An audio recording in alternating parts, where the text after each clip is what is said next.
Hi everyone. ఈ వీడియోలో మన ధరలు ఎలా పెరుగుతున్నాయో చూద్దాం. గ్యాస్ కొరత వల్ల ధరలు పెరిగాయి. ఉదాహరణలు: కమర్షియల్ గ్యాస్ సిలిండర్లు ధరలు పెరిగాయి. రవాణా ఖర్చులు కూడా పెరిగాయి.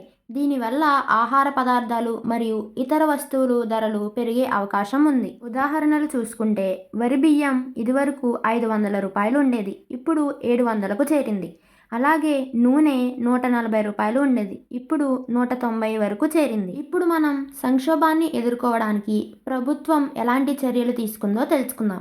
భారత ప్రభుత్వం ఈ సమస్యను ఎదుర్కోవడానికి కొన్ని చర్యలు తీసుకుంది.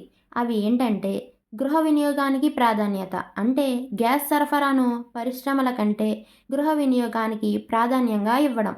రెండవది రిఫైనరీ ఉత్పత్తి పెంపు, అంటే రిఫైనరీకు ఎల్పిజి ఉత్పత్తిని పెంచాలని ఆదేశాలు ఇవ్వడం.